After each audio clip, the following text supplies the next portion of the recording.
যে পুরুষ কোরআন শিক্ষা মানে না তার চরিত্র ধ্বংস হইয়া যায়, যে নারী কোরআন শিক্ষা মানে না তার সতীত্ব পথে গাছে লুণ্ঠিত হইয়া যায়। দুনিয়াতে যদি মনুষ্যত্ব রক্ষা হতে চান, দুনিয়াতে যদি সততা রক্ষা হতে চান, দুনিয়াতে যদি প্রাণ রক্ষা হতে চান, দুনিয়াতে যদি চরিত্র রক্ষা হতে চান, দুনিয়াতে যদি মা বোনের মান ইজ্জত রক্ষা হতে চান, কোরআন শিক্ষার কোন বিকল্প নয়। ইফতিজিং হয় কিনা আজকাল মাদ্রাসার ছাত্র ছাত্রী নিয়ে না স্কুল কলেজে? কেন? ঘটনাটা কি? ঘটনাটা হলো মাদ্রাসার ছাত্রীদেরকে পর্দা সহকারে বাড়ির থেকে মাদ্রাসায়, মাদ্রাসা থেকে বাড়ি যাওয়ার ব্যবস্থা দেওয়া হয়। বখাটে ছেলেরা দেখারই সুযোগ পায় না। ইফতিজিং এর মজা তো দেখার মধ্যে, ইফতিজিং এর মজা না দেখার মধ্যে, দেখার মধ্যে মাদ্রাসার ছাত্রী এত হতে কাটে দেখারই সুযোগ নাই। ইফতিজিং এর কোন প্রশ্নই আসে না। স্কুল কলেজ ভার্সিটিতে পড়লে যেহেতু পর্দার বিরুদ্ধে শিক্ষা হয়, পর্দার পক্ষে নয়, এই জন্য পথে ঘাটে হাটে মাঠে শহরে বন্দরে যেখানে সেখানে শুধু ইফতিজিং নয়, মা বোনের মান ইজ্জত নিয়ে পথে ঘাটে কারাকারি হয়। কিসের অভাবে? একমাত্র কোরআন শিক্ষার অভাবে। আল্লাহ বলেন, হে রাসূল করিম সাল্লাল্লাহু আলাইহি ওয়াসাল্লাম, নিশ্চয়ই যারা আপনার কাছে আসলে আস্তে কথা বলে, রাসূলের কাছে গেলে আস্তে কথা বলতো কারা? আপনারা বলতে পারেন কেউ? সাহাবায়ে ইন্নাল্লাযীনা ইয়াগুদ্দুনা আসওয়াতাহুম ইনদা রাসূলিল্লাহ, নিশ্চয়ই যারা আল্লাহর রাসূলের কাছে গেলে আস্তে কথা বলে। আল্লাহ বলেন, উলাইকাল্লাযীনা ইমতাহানাল্লাহ, এদের পরীক্ষা করেছেন স্বয়ং আল্লাহ। সাহাবায়ে কেরামদের শিক্ষক হইলেন রাসূল, আর পরীক্ষক হইলেন স্বয়ং আল্লাহ। হাদিস শরীফে রাসূল করিম সাল্লাল্লাহু আলাইহি ওয়াসাল্লাম বলেন, আল্লাহ আমাকে উম্মতের সকলের জন্য উস্তাদ বানাইয়া পাঠাইছে। সমস্ত উম্মতের উস্তাদ হলেন মুহাম্মদুর রাসূলুল্লাহ।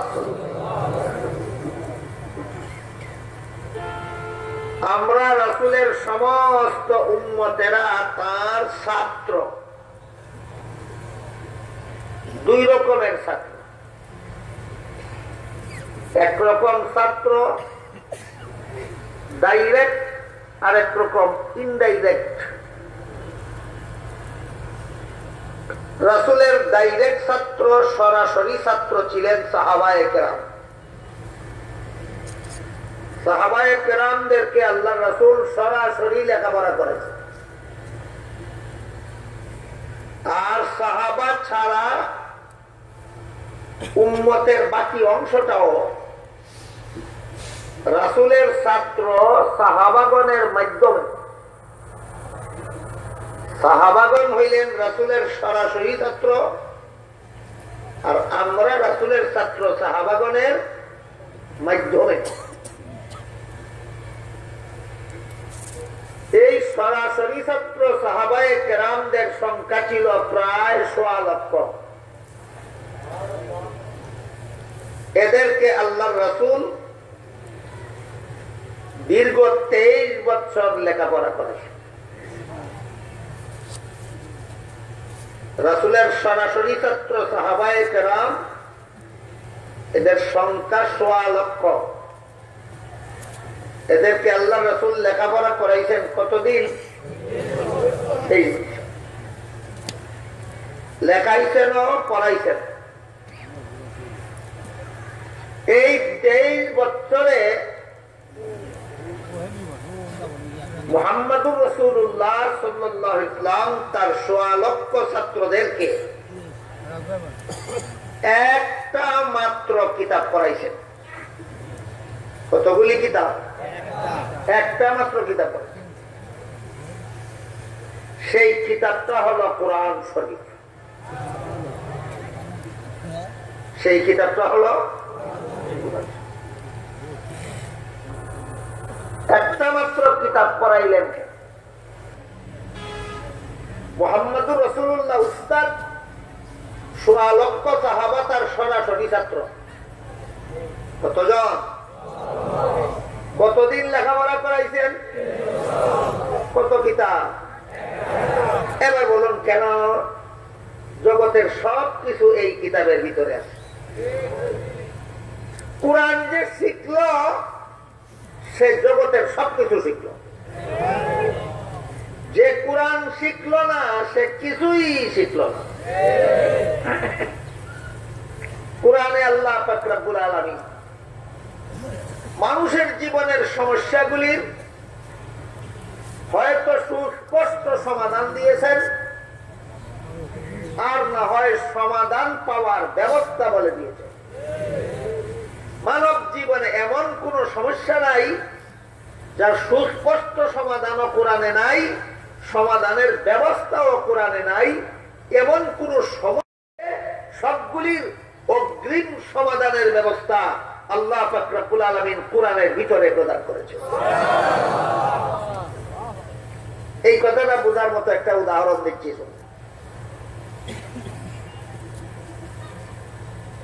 আজ থেকে 1500 বছর আগে প্রায় কোরআনে আল্লাহ বলে দিয়েছেন, ফানকিহু মা তাবা লাকুম মিনান নিসাই মাসনা ওয়া সুলাসা ওয়া রুবা। হে পুরুষেরা, তোমরা দরকার হইলে 2 বিয়া করো, 2 বিবি রাখো। দরকার হইলে 3 বিবি রাখো, দরকার হইলে 4 বিবি রাখো। তবে এর জন্য কিছু শর্ত সরাইতে হবে। সকল বিবিকে সমান দৃষ্টিতে দেখতে হবে, সকল বিবিকে সমান খরচ দিতে হবে, সকল বিবিকে সমান সময় দিতে হবে। যারা একের বেশি বিবি রাখে সমান দৃষ্টিতে দেখে না, বরণ পোষণ সমান পরিমাণ দেয় না, সমান পরিমাণের সময় দেয় না। হাদিস শরীফে আল্লাহ রাসূল বলেন, এরা হাসরের মাঠে এমত অবস্থায় দাঁড়াবে তাদের এক বাজুর হাত পা কাটা থাকবে। তাহলে বলুন, আল্লাহ যে কোরআনে বলেছেন 2 বউ 3 বউ 4 বউ রাখতে পারো বিনা শর্তে, না সমতা বজায় রাখার শর্তে? সমতা বজায় রাখা। তারপরও সমতা বজায় রাখতে পারবে যারা, তাদেরকে আল্লাহ একত্রে 4 বিবি রাখার অধিকার কোরআনে দিয়েছেন। আজকে নতুন শুনলেন, আরো শুনেছেন? আজকে দিয়েছেন 4 বিবি রাখার অধিকার পুরুষকে, না 1500 বছর আগে? 1500 বছর আগে। ওই 1500 বছর আগে কোরআনের ভিতরে দেওয়া আল্লাহর এই বিধানটা 1500 বছর পরে বাংলাদেশের জন্ম হইল। এই বাংলাদেশের ভিতরে একটা সমস্যার, জটিল সমস্যার অগ্রিম সমাধান 1500 বছরের এই আয়াতের ভিতরে আল্লাহ দিয়েছে। বাংলাদেশের ভিতরের বর্তমান জটিল সমস্যাটা কি? সমস্যা তো অনেকে আছে, যারা রাজনীতি করে এরা মনে করে রাজনৈতিক সমস্যাটাই সবচেয়ে বড় জটিল সমস্যা। যারা শিক্ষকতা করে এরা মনে করে শিক্ষা জগতের সমস্যাগুলি সবচেয়ে বড় জটিল। যারা অর্থনীতির চর্চা করে তারা মনে করে বর্তমান বাংলাদেশের অর্থনৈতিক সমস্যাটা সবচেয়ে বড় জটিল। যে যেটা করে এইটাই জটিল মনে করে। কিন্তু বাস্তবে কতগুলি ব্যাপার আছে, রাজনীতি করো আর না করো, শিক্ষকতা করো আর না করো, অর্থনীতির চর্চা করো আর না করো, মানতে বাধ্য হইবা যে আসলে এইগুলি বাস্তব জটিলতা। এর মধ্যে একটা হইল বর্তমান বাংলাদেশে যে পরিমাণ পুরুষ আছে এর চেয়ে কমপক্ষে 50 লক্ষ নারী বেশি আছে। তাহলে যে পরিমাণ পুরুষ আছে এই পরিমাণ পুরুষের কাছে একটা কইরা নারী বিয়া দিলে প্রত্যেকটা পুরুষই তো একটা কইরা বউ হইল। ধরেন বর্তমান বাংলাদেশের লোক সংখ্যা যদি 16 কোটি হয় তাইলে আপনারা মনে করেন 8 কোটি নারী আর 8 কোটি পুরুষ? অবশ্যই না। 7 কোটি 75 লক্ষ পুরুষ, 8 কোটি 25 লক্ষ নারী। 7 কোটি 75 লক্ষ পুরুষের কাছে 7 কোটি 75 লক্ষ নারী বিয়া দিলে প্রত্যেকটা পুরুষেই একটা করে বউ হইল কিনা? হইল। নারী আরো কতজন বাকি রইল স্বামী হওয়ার? 1500 বছর আগে যদি আল্লাহ কোরআনে পুরুষরা একের বেশি বউ রাখার বিধান দিতেন না, বর্তমান বাংলাদেশের 50 লক্ষ নারীর কপালে জীবনে একটা স্বামীও জুটত না। সমস্যা আসলো কবে? সমাধান দেওয়া হইল কবে? সমস্যা আসলো বাংলাদেশে কোরআন নাজিলের 1500 বছর পরে। কোরআনের ভিতরে আল্লাহ সমাধান দিয়ে রেখেছেন 1500 বছর আগে।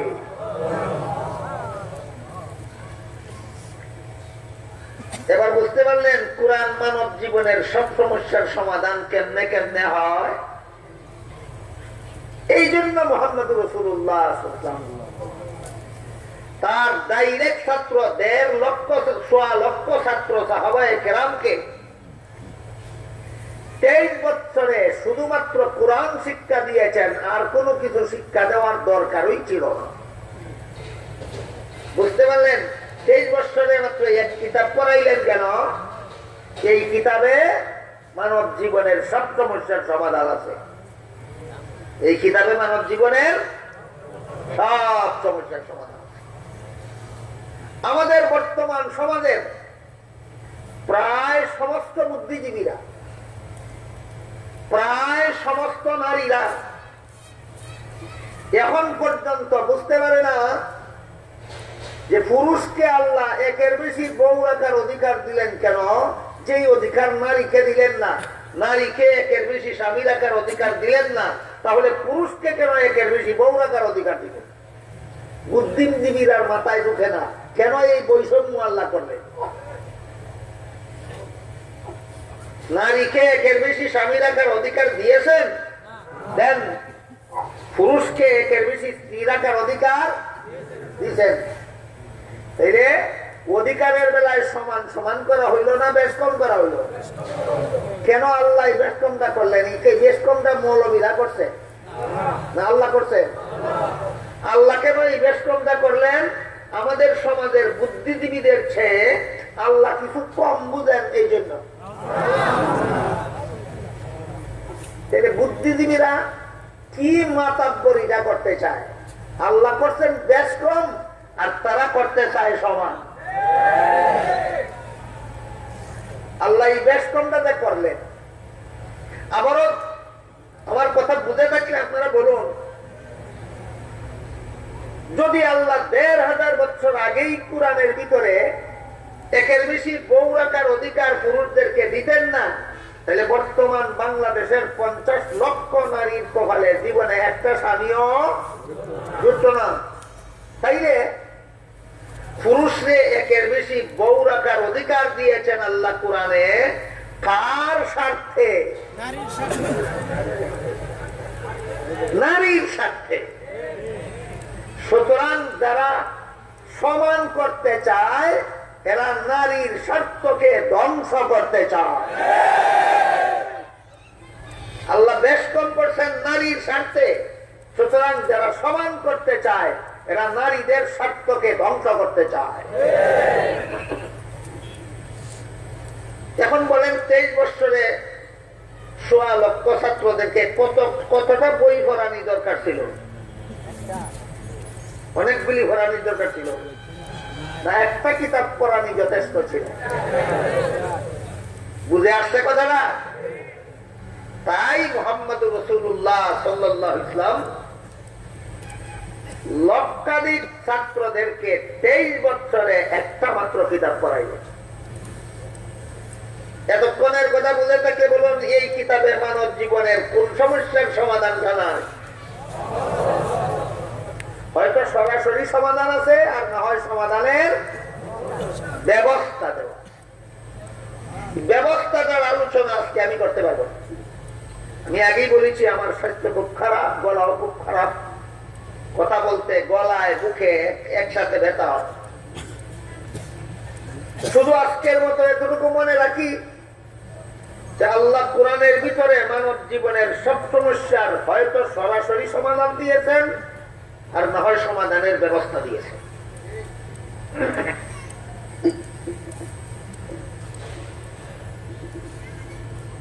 এই জন্য মুহাম্মদুর রাসূলুল্লাহ সাল্লাল্লাহু আলাইহি ওয়াসাল্লাম তার ছাত্রদেরকে এক কিতাবের বেশি বই পড়ানোর কোন দরকার ছিল না। এক কিতাবের বেশি বই পড়ানোর কোন দরকার ছিল? 30 পারা কোরআন পড়াইলেন, লেখাইলেন, এর মানে মানব জীবনের সব সমস্যার সমাধানের ব্যবস্থা দান করলেন। আর কি চাই? শিক্ষা দীক্ষা জ্ঞান বিজ্ঞান দর্শন যা কিছু বলুন, মানব জীবনের সব সমস্যার সমাধান যে গ্রন্থে পাওয়া যায়, সেই গ্রন্থের শিক্ষা গ্রহণ করতে পারলে আর কি চাই?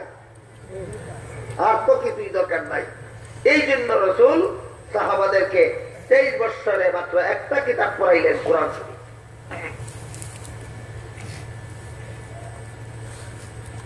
আজকের মতো আরেকটা উদাহরণ দিচ্ছি শুধু।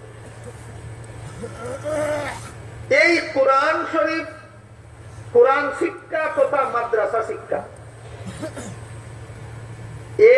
এটাই একমাত্র মানুষ গড়ার শিক্ষা। কোরআন শিক্ষার ছোঁয়া যাদের অন্তরে লাগে না, এরা মানুষ হতে পারে না। কোরআন শিক্ষার ছোঁয়া লাগে যাদের অন্তরে, তারাই মানুষ হইতে পারে।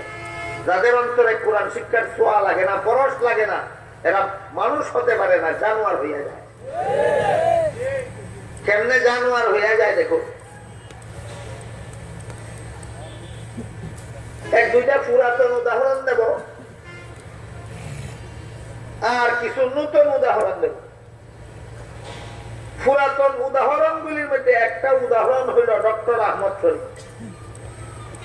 ডক্টর আহমদ শরীফের নাম শুনছেন কোনদিন?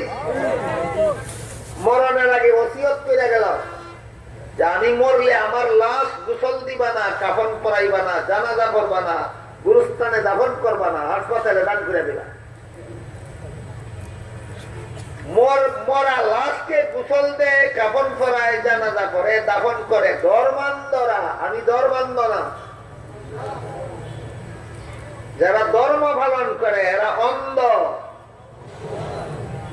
এরা কয় ধর্মান্ধ। ধর্ম যুগ অন্ধ সমান ধর্মান্ধ। যা নাস্তিকের ভাষা, এটা কোন মুসলমানের ভাষা নয়। ধর্মান্ধ শব্দটা আজকাল পত্র পত্রিকাতে বহু বিবৃতিবাদের বিবৃতিতে ধর্মান্ধ শব্দ পাওয়া যায়। আপনাদের জানা থাকতে হবে এই শব্দটা মুসলমানের ভাষা নয়, নাস্তিকের ভাষা।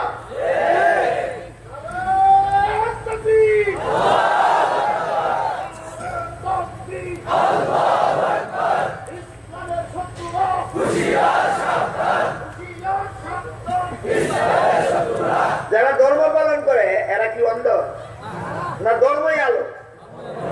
এটা একটু করে বুঝবেন ইনশাল্লাহ। ধর্ম কেমনে আলো আর ধর্মহীনতাই কিভাবে অন্ধকার। ডক্টর আহমদ শরীফ কয়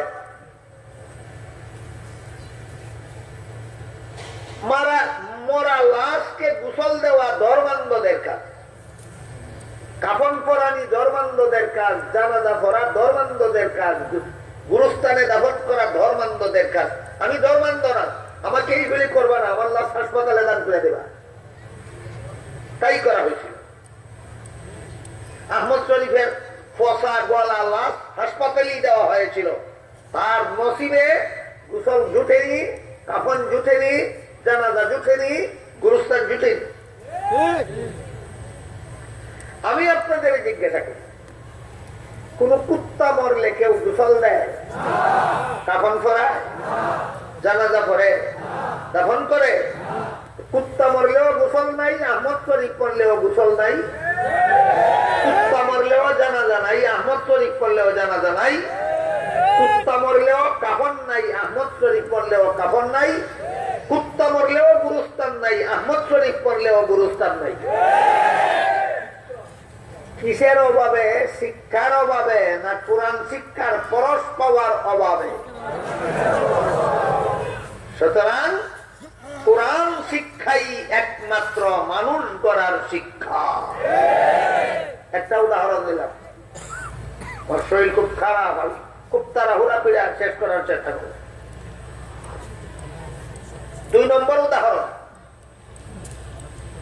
তসলিমা নাসরিন এক বইয়ে লেখে, আমার পেট আমার শরীরের অঙ্গ, আমার স্বামীর শরীরের অঙ্গ নয়। এটা তো সত্য কথা। তাই স্বামীর অধিকার নাই তার ইচ্ছা মতো আমার পেটে বাচ্চা জন্ম দেওয়া। আমার পেটে কার কাছ থেকে বাচ্চা নেব না নেব সেটা আমার অধিকার। একটা পুরুষকে স্বামী বানাইয়া পেটে বাচ্চা নেবে না, বাচ্চা যেখান থেকে মনে চায় সেখান থেকে নেবে। এমন পেটের জন্য মানুষ হওয়ার দরকার না কুত্তিরও থাকে?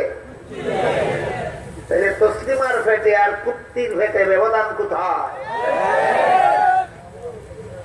তাইলে এই তসলিমাটা কুত্তির মতো হইল কেন? শিক্ষার অভাবে না কোরআন শিক্ষার ছোঁয়া লাগার অভাবে? সুতরাং কোরআন শিক্ষাই একমাত্র মানুষ গড়ার শিক্ষা। 3 নম্বর উদাহরণ, কথা বুঝতে কঠিন না তো? 3 নম্বর উদাহরণ, বাংলাদেশে যত স্কুল কলেজ ভার্সিটি আছে, আমার জানা মতে কোন স্কুলের, কোন কলেজের, কোন ভার্সিটির পাঠ্য বইয়ে, সিলেবাস মুক্ত বইয়ে লেখা নাই যে বিয়া ছাড়া সন্তান জন্ম দেওয়া হারাম। কথাটা কোন স্কুলের বইয়েও লেখা নাই, কলেজের বইয়েও লেখা নাই, ভার্সিটির বইয়েও লেখা নাই। কেন লেখা নাই? এটা আরেক ব্যাপার। এটা আপনাদের বিরাট সৌভাগ্য। আপনাদের দেশের স্কুল কলেজ ভার্সিটির সিলেবাস তৈরি করার জন্য যাদের হাতে দায়িত্ব দেওয়া হয়, এদের মস্তক ইহুদি খ্রিস্টানে আগেই দুলাই করে রাখছে যে তোমরা সিলেবাসটা এমন ভাবে বানাইবা এই সিলেবাস করলে যেন মুসলমানের বাচ্চা ডক্টর আহমদ শরীফ হয়, এই সিলেবাস করলে যেন মুসলমানের বাচ্চা সালমান রুশদি হয়, এই সিলেবাস করলে যেন মুসলমানের বাচ্চা তসলিমা নাসরিন হয়, এই সিলেবাস করলে যেন মুসলমানের বাচ্চা শামসুর রহমান হয়, এই সিলেবাস করলে যেন মুসলমানের বাচ্চা লতিফ সিদ্দিকী হয়।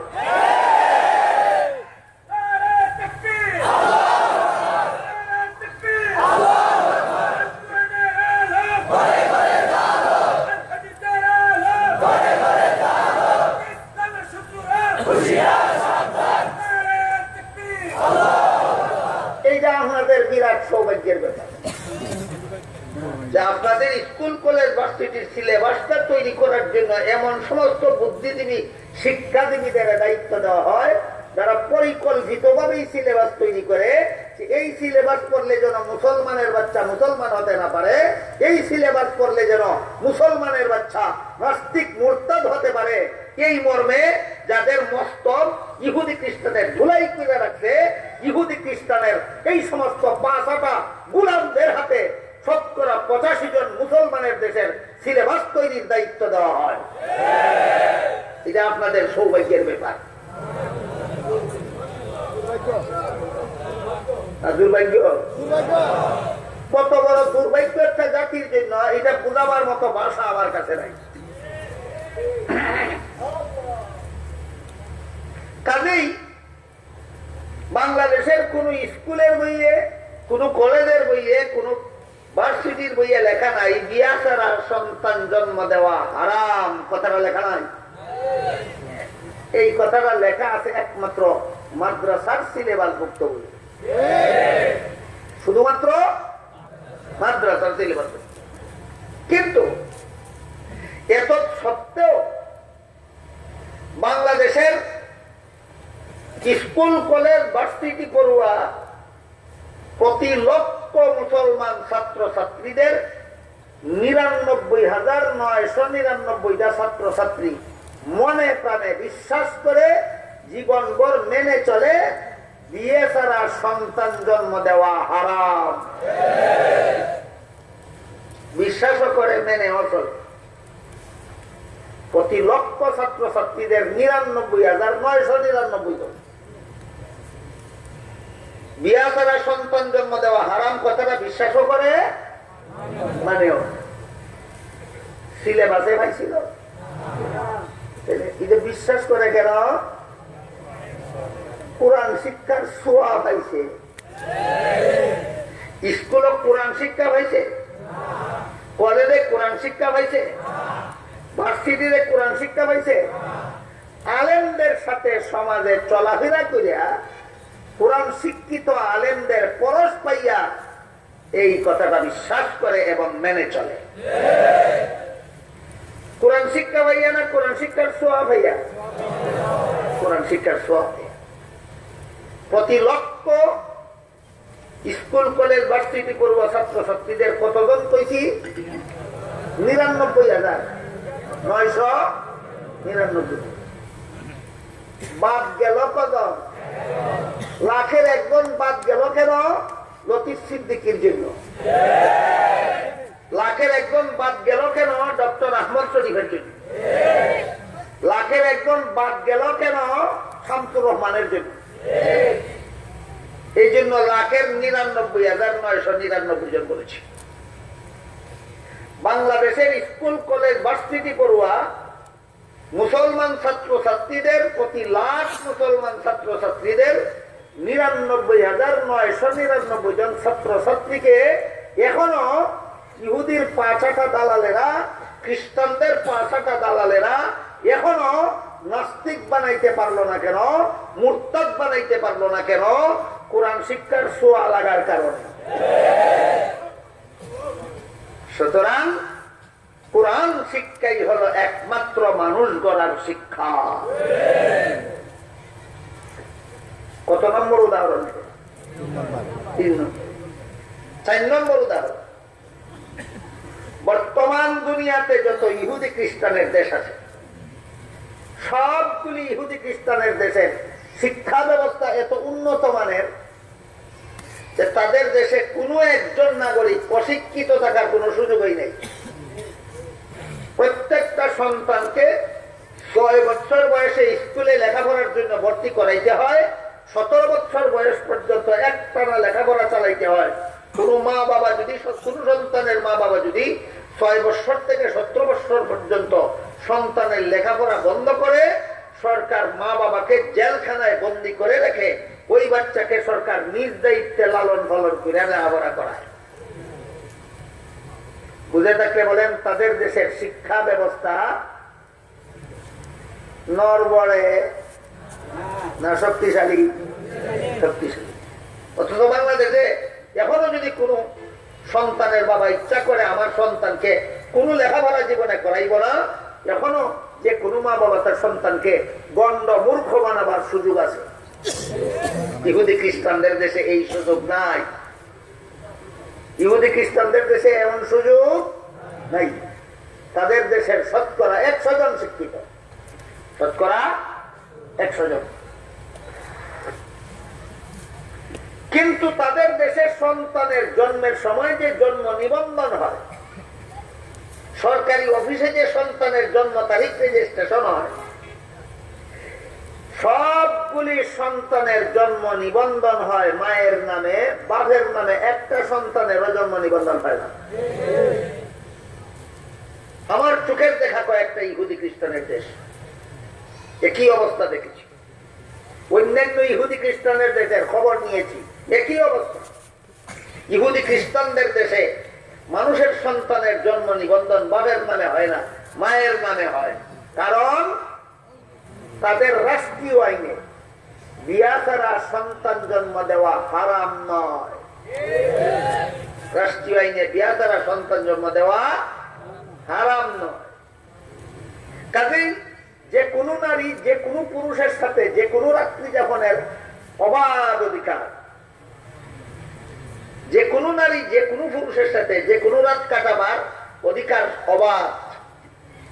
তাই একটা নারী একটা পুরুষের সাথে এক রাত কাটালো হোটেলে, আরেকটা পুরুষের সাথে আরেক রাত কাটাইলো ক্লাবে, আরেকটা পুরুষের সাথে আরেক রাত কাটাইলো পার্কে, আরেকটা পুরুষের সাথে আরেক রাত কাটাইলো সমুদ্র সৈকতে, আরেকটা পুরুষের সাথে আরেক রাত কাটাইলো জঙ্গলে। এটা তাদের অধিকার। এতে করে কোন পুরুষটার সাথে রাত কাটানির কারণে তার পেটে বাচ্চা আসলো নিজেই জানে না। এইভাবে ইহুদি খ্রিস্টানদের দেশে মানুষের সন্তান জন্ম হয়। এইভাবে আমার কথা বুঝে থাকতে বলুন, মানুষের মতোই জন্ম হয় না জানোয়ারের মতোই জন্ম হয়? শিক্ষার অভাবে।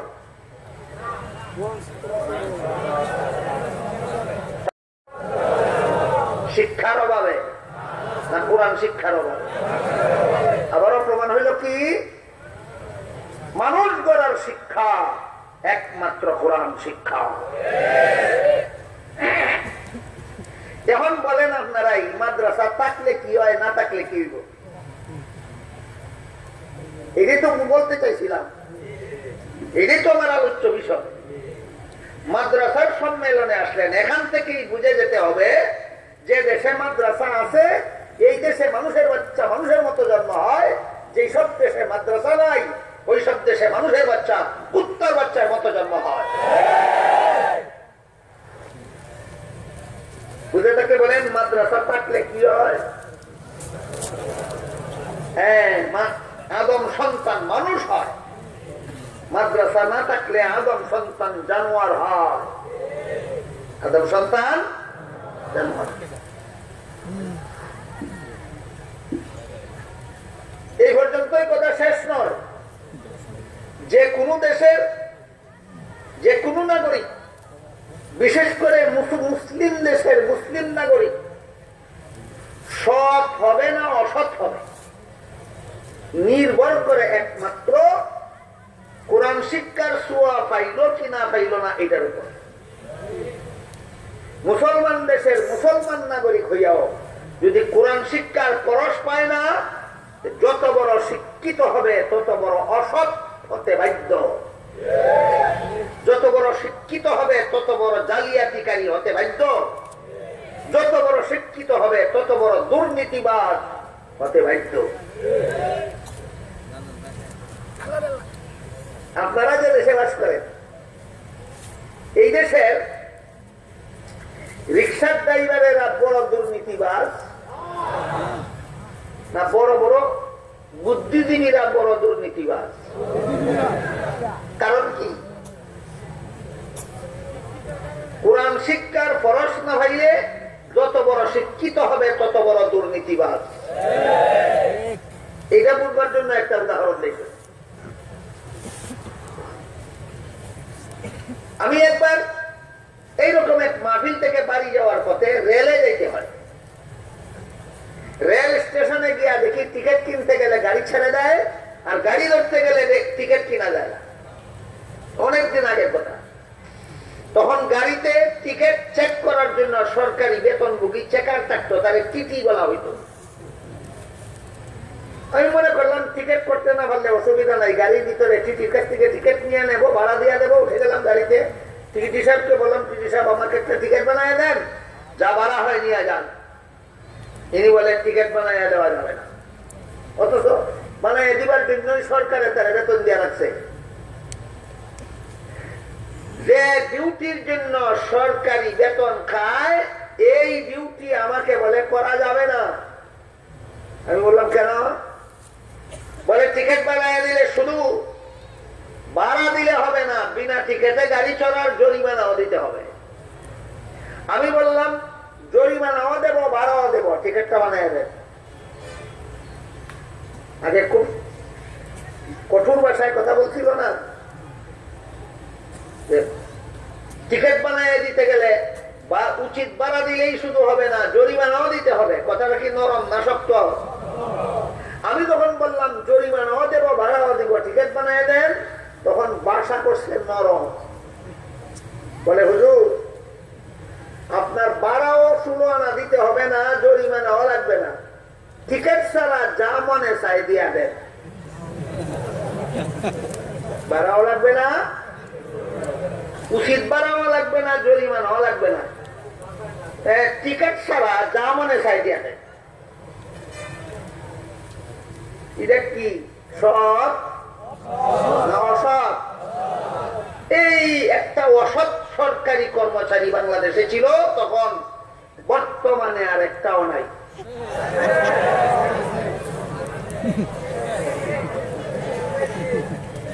যদি আপনারা বলেন বর্তমানে আরো বেশি আছে, তাহলে আমি জিজ্ঞেস করব এই সমস্ত অসৎ সরকারি কর্মচারীরা অশিক্ষিত না শিক্ষিত? এতগুলি শিক্ষিতর দল এত বড় অসৎ কেন? কোরআন শিক্ষার ছোঁয়া না পাওয়া। কোরআন কি শিক্ষা দেয়? কোরআন শিক্ষা দেয়, আল্লাহ বলেন ইয়া আইয়ুহাল্লাযীনা আমানু লা তাকুলু আমওয়ালাকুম বাইনাকুম বিল বাতিল। হে ঈমানদারগণ, একে অপরের সম্পদ অন্যায়ভাবে গ্রহণ করো না। সাবধান, একে অপরের সম্পদ অন্যায়ভাবে গ্রহণ করা হারাম। গ্রহণ করলে কাল দুনিয়াতে যদি বিচার না হয়, কাল হাসরের মাঠে আল্লাহর আদালতে কড়াই গন্ডায় হিসাব দিয়া বিচার দিতে হবে। শিক্ষাটা আছে কোথায়? একমাত্র কোরআনে। সুতরাং কোরআন শিক্ষার ছোঁয়া যাদের অন্তরে লাগে না, এরা যত বড় শিক্ষিত হবে তত বড় অসৎ হতে বাধ্য। আমার কথা বুঝে থাকলে বলেন, আমাদের সমাজে মাদ্রাসাগুলি থাকলে কি হবে? জনগণ সৎ হবে, না থাকলে কি হবে? অসৎ। কোরআন শিক্ষা যেই দেশে আছে সেই দেশের আদম সন্তান মানুষ হয়। কোরআন শিক্ষা যেই দেশে নাই সেই দেশের আদম সন্তান জানোয়ার হয়। আপনারা হয়তো সারা জীবন ভর শুনে আসছেন ওয়াজ নসিহতে গেলে যে কোরআন শিক্ষার দ্বারা আখেরাতে কি উপকার হয়। সারা জীবনই শুনতেন কোরআন শিক্ষার দ্বারা আখেরাতে কি উপকার হয়। আমি জিজ্ঞেস করতে চাই, আখেরাতের জীবনটা আগে না দুনিয়ার জীবনটা আগে? আগেরটা আগে বোঝা দরকার, পরেরটা পরে বুঝবো। কোরআন শিক্ষার দ্বারা আখেরাতে কি হয়, আখেরাতের জীবন পরে আসবে, সেটা পরে বুঝবো। আগে দুনিয়ার জীবন আগে বুঝতে হবে। কোরআন শিক্ষার দ্বারা দুনিয়ার জীবনে কি উপকার হয়। দুনিয়ার জীবনে কোরআন শিক্ষার দ্বারা 1 নম্বর উপকার যেটা হয় সেটা হলো মনুষ্যত্ব রক্ষা। 2 নম্বর উপকার যেটা হয় সেটা হলো সততা রক্ষা। 3 নম্বর উপকার যেটা হয় সেটা হলো সমস্ত জগৎবাসীর জীবন রক্ষা। 4 নম্বর উপকার যেটা হয় কোরআন শিক্ষার দ্বারা সেটা হলো সমস্ত পুরুষের চরিত্র রক্ষা হয় একমাত্র কোরআন শিক্ষার কারণে।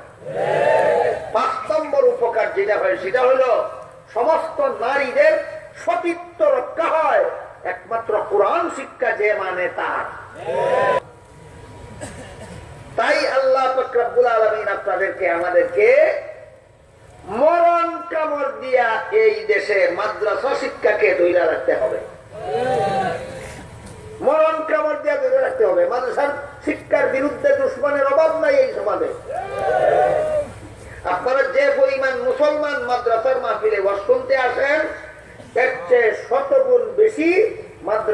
শিক্ষার দুশ্মন আছে এই সমাজে।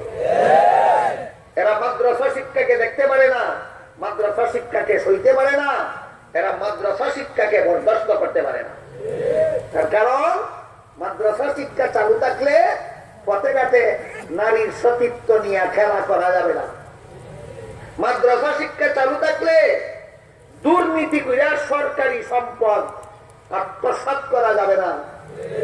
মাদ্রাসা শিক্ষা চালু থাকলে চরিত্র ধ্বংস হওয়ার পথে চলা যাবে না। মাদ্রাসা শিক্ষা চালু থাকলে হারাম কাজ করা যাবে না। মাদ্রাসা শিক্ষা চালু থাকলে চুরি করা যাবে না। মাদ্রাসা শিক্ষা চালু থাকলে ডাকাতি করা যাবে না। মাদ্রাসা শিক্ষা চালু থাকলে সুদখুরি করা যাবে না, ঘুষখুরি করা যাবে না, মদখুরি করা যাবে না, গাঞ্জাখুরি করা যাবে না, জিনা ব্যভিচার করা যাবে না, খুন খারাপি করা যাবে না, সন্ত্রাস করা যাবে না। এই জন্য যত সুরের দল মাদ্রাসা শিক্ষা দেখতে পারে না, যত ডাকাতের দল মাদ্রাসা শিক্ষা দেখতে পারে না, যত সুদখুরের দল মাদ্রাসা শিক্ষা দেখতে পারে না, যত ঘুষখুরের দল মাদ্রাসা শিক্ষা দেখতে পারে না, যত মদখুরের দল মাদ্রাসা শিক্ষা দেখতে পারে না, যত গাঞ্জাখুরের দল মাদ্রাসা শিক্ষা দেখতে পারে না, যত ইফতিদারের দল মাদ্রাসা শিক্ষা দেখতে পারে না, যত খুনির দল মাদ্রাসা শিক্ষা দেখতে পারে না, যত সন্ত্রাসী দল মাদ্রাসা শিক্ষা দেখতে পারে না।